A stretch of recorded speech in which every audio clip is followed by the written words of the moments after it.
Hong Kong Fire, November 26, 2025, from evening to morning. Everyone, ladies and gentlemen, welcome to my vlog, Rose Campbell. And guys, ito yung pangyayari sa sunod doon sa Hong Kong noong November 26. Hapon po ito ay gabi hanggang umaga. So, dramatic po ang mga nakaranas ng ganitong sunog sa Hong Kong.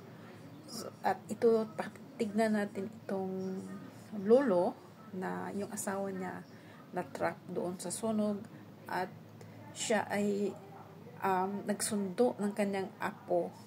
So, nakaligtas siya sa sunog pero yung asawa niya hindi, na-trap doon sa itaas. So, panoorin natin guys, napakasakit po ito. Hoping na makarecover sila soon. Panoorin natin. God bless. Itong testimony ng kanyang anak guys, habang nasusunog pa yung building, kausap nila yung mama niya, yung asawa niya. So mahirap kasi tignan mo yung kalagayan ng apoy. Ang bilis kumalat. So napakasakit, di ba? So sinadya ko yung tanggalin yung yung totoong boses nila for their privacy. So ayan yung mga tao doon. Mag-aalay ng mga bulaklak for respect. Sobrang sakit. Ang namatay po dito guys na Indonesian ay 10. Ay 10 pala ang domestic helpers. 9 ang Indonesian at 1 Pilipino. So mayroon pang nawawala guys, hindi pa nila nakita. So napakasakit, 'di ba?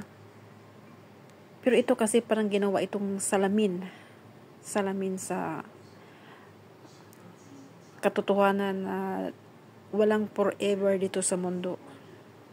Yan ang tandaan natin. Kung marami ka mang pera, kung panahon sa ganitong sakuna, hindi mo maisip kung ano ang gagawin mo. Ang pera hindi makakatulong sa iyo kung nasa ganito ng sitwasyon, di ba? Isipin natin 'yan. Ang pera ay mahalaga. Ang mahalaga ang pera sa atin. Pero sa sinabi ko na pag ganito ng sitwasyon, ang pera hindi makatulong. Kung nasa bingit ka na ng mahirap talaga, mahirap. So, ayan, andyan pa rin yung mga rescuer kasi may mga nakikremit na yung mga bodies, yung unang nasunog na hindi na talaga makilala, mga ashes na lang ang nakikita nila. Kaya yan sila nagsisearch sila. Nakakaawa, di ba? Yan. Diyos ko. Parang tingnan mo yan guys. Meron pa akong nakita na diyan sa Indonesian na nakaupo sa Onidoro. Pinakita lang niya sa akin. Tingnan mo, pinapala na lang nila. Ayan. Sunog na sunog. Ito yata yung unang building. So tingnan mo, 235 domestic helpers, 110 dies. Ayan. Kita niya yan. Pero isa lang ang isa lang ang Philippine ang namatay. 9 ang Indonesian. At maraming mga survivors. Ayan. 94 Filipinos ang 100 marami ang Indonesian. Ayan, yan yung twin sisters na binalikan niya yung pusa. At ito naman ay yung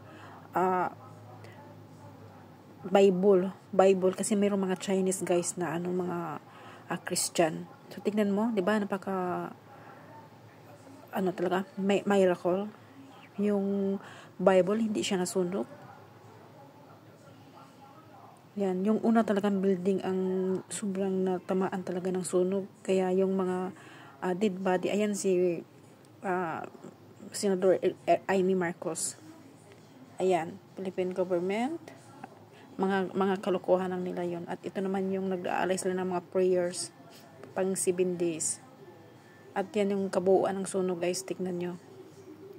At yan yung Hong Kong News updates na kung magkano makukuha ng mga namatayan. At yan yung amo ng namatay na Pinay. Kasama yung, tignan nyo, parang impyerno yung isang building yan guys. At yan yung Indonesian. na nag-last call siya sa asawa niya sa Indonesian. Ayan. Last call na hindi na siya makahinga hanggang sa nawala na. Tignan niyo yung mga ashes, pinapala nila. Dahil hindi na talaga makilala. Yan yung after at before na building ng yung nasunog. Ayan. Ayan yung employer ng yung namatay na Pinay. At yung anak namatay. Doon sila sa 9th floor na trap. Hindi na sila makalakad pa. At yan yung si Rodora. Hindi natin sure na yung yan ang niya, yung picture niya. Nag-complain yung amo, bakit daw hero? Ayan, after siya nasunog. Ayan si Madam Amy, Senator Amy Marcos. November 30, pumunta po siya ng Hong Kong. Binisita niya ang kabayan nating niligtas yung sanggol na 3 months old at kararating lang niya ng Hong Kong, mga wala pang 1 week. So, nangyari yung sunog. At yan yung mga namatay na mga Indonesian. Kawawa naman kasi, ang Indonesian kasi guys, nakapagsalita sila ng Chinese. Kaya, ayan, ito yung Indonesian na may sanggol na 3 months. Oh. At ayan, mga Indonesian yan. Nakita nyo? So, ang Indonesian kasi makapagsalita sila, kaya marami ang nag-hire ng Indonesian kasi yung mga Chinese ay bihira rin makapagsalita ng English. So, ganun guys. Galing akong Hong Kong noon. So, may traumatic din ako about sa Hong Kong. Yan yung fireman na matay. Ikakasal na dapat sana yun eh. Pero hanggang doon na lang siya ang buhay niya. O, ayan. Ayan si Rodora at saka yung iba pang nagligtas. Ayan. Kuminsan kasi yung AI, ang Facebook ngayon, AI, parang ini-edit na lang nila. So, itong mga vloggers din kasi minsan nagpo-post ng hindi So, tinitignan natin yan. Malalaman din ang mga buong katotohanan. Yan. Nag-rescue pa yung mga doon sa Hong Kong, yung mga fireman at yung ayan, nakikita nyo yan sa picture na ayan yung babae na Pinay na namatay na may anak na 10-year-old.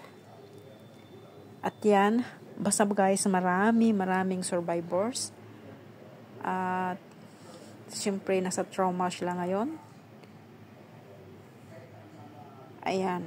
So, marami tayong nakukuha na mga post dito. Kinukulikta ko. Ayan ito yung babae na may 3 months old na talagang ang baby lang nakasurvive at siya ang namatay. Kaya yan ang anuhan nila ngayon. So, thank you so much for watching. Rest in peace to all the souls of the victim of Hong Kong fire. God bless. Like, share, and subscribe.